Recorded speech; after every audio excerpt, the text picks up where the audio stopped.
Hello, internet friends. So I took a break from building the plane for a few days and went motorcycle camping in Lincoln National Forest in New Mexico, over by White Sands. I went with my dad and a couple friends from work, and good times were had by all. It was good to have a break. But anyway, now that I'm back, my goal is to work on the plane for 1 hour a day, so let's get back to it.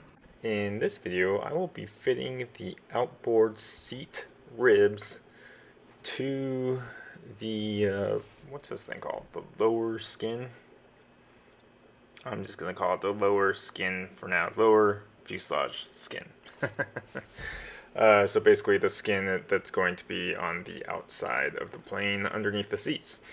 And so, in order to make these ribs fit the skin, there's you have to bend them a little bit, and the process of bending is called fluting, and you use fluting pliers to do that. So that's what you're going to see in this video. Now, I'm a beginner at learning how to flute, so bear with me as you're observing me learning how to do this. And so, what I've learned is basically you just want to flute in very tiny amounts. Now you can, crunch down real hard on the pliers, and every time you see, there's me crunching down real hard, and then I realized, oops, I didn't really have to do that. So we'll realize that by the end of the video. So just little tiny amounts, and you'll see that it will curve the part you're working on.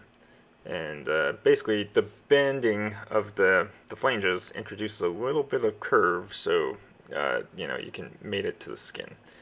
And it's basically a process of quicoing the rib to the skin, seeing if the holes line up, fluting it a little more, quicoing it again, and then unquicoing it and bending it a little more, and you repeat until basically all the holes on the ribs line up with the holes on the skin.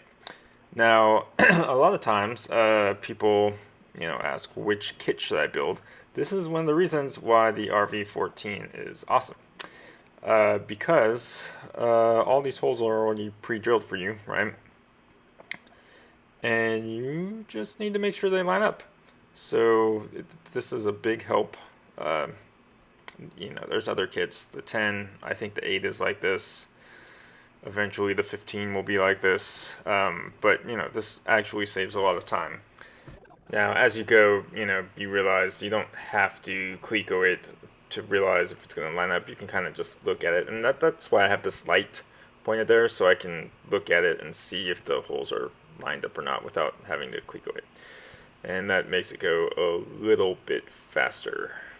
But if you want to, you can clico it every time all the way, and then make sure it matches, and if it doesn't, then unclico it and bend it some more, and then re-clico it. Okay, so I did receive a package from Vans today. I was super excited because I thought it was my, seat rib bracket brace. But no, it turns out that it is the bag 3055 that I accidentally got the wrong dimpled nut plates, so they resent that to me. So still waiting for the other, what did I call them, seat bracket brace, so I can rebuild that because I wasn't paying attention and riveted it the wrong way and then drilled it out and ruined it. So speaking of that, it's real important to pay attention to the plans and make sure you put the part in the right place. And right here I am basically doing the wrong thing because this is on the wrong side. Luckily I realized that, and luckily the parts are pretty much identical, so I flipped them around. But that's one of the problems of working at the end of the day tired but still trying to get an hour a day is you just got to be careful that you read the plans, because you could really easily mess something up and then oops, you cost yourself more time. But like I said, luckily these parts I realized that they were on the wrong side, but they're identical, so I can just flip them around.